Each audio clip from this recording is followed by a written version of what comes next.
As I'm sure you all know, this past Saturday, there was an explosion in New York City, injured 29 people. It was later revealed that there were actually 4 explosive devices spread throughout Manhattan and New Jersey. Fortunately, not all of them detonated. The suspect, Admad Khan Rahami, was arrested Monday after being injured in a gun battle with police in Linden, New Jersey. And being in the middle of an election, both candidates, of course, had something to say on the bombing. Donald Trump spoke about the attacks during a rally in Florida this past Monday. Today, we have caught this evil thug who planted the bombs. Thank you, law enforcement. Thank you, police. Right.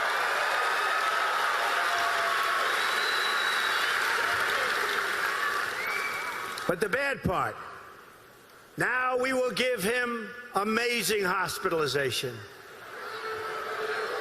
He will be taken care of by some of the best doctors in the world. He will be given a fully modern and updated hospital room. And he'll probably even have room service, knowing the way our country is. Very controversial comments. I thought he was doing everything off the prompter now, and that he was staying online. The people were writing. Well, this is what I was told, that his presentation was going to improve. I can't believe that somebody wrote that. I don't think anyone wrote that. I don't think anyone wrote that.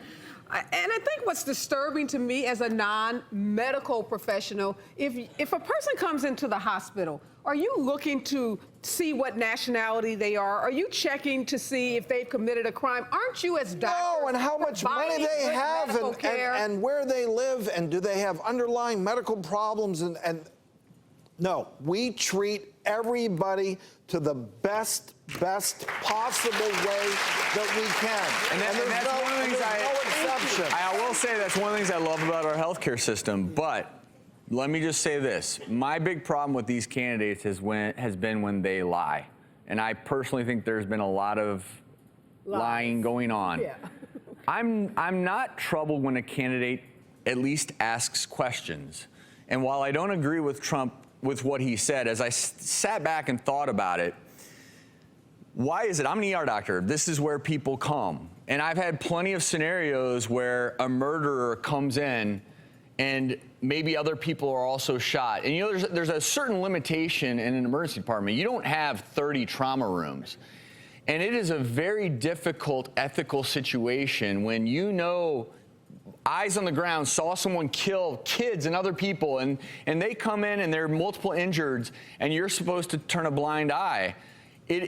Emotionally, I'm still a human being, and you're going to emotionally feel more for the victims. It's just reality. Now, everyone receives the same care, but the reason I disagree with the comments, I think they're incendiary. I think our country is better than that. But ask this question: why is it that in a scenario like that, we're willing to spend $20,000, $30,000, which is fine again, but just down the street, there's a kid who dies of an allergic anaphylactic reaction because they can't afford an EpiPen. We live in a country where we need to talk about these things because I've been there right with you, Travis. I'm taking care of the patients that have been handcuffed to the bed. I've operated on people that came from Sing Sing prison, some of whom had molested kids, things like that, and I had to separate myself. And you do it because I treat it in the same way.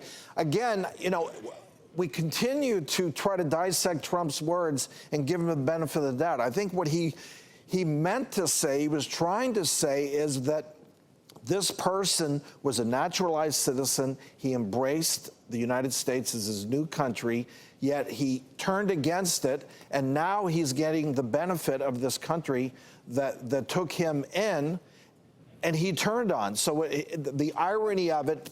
But that's problematic, and I understand, Travis, Andrew, as doctors, the ethical dilemma you may face when you have that situation. You have kids who've been shot, and you have the perpetrator of that crime that you have to provide care for. But this man wants to be the president of the United States, so we can't have our leaders talking and saying things that are against the fundamental principles of this country, which is your right to due process. Right. Well, he hasn't been charged. And that's an important point. And those are important It really is. That's the basis of our country. Laws.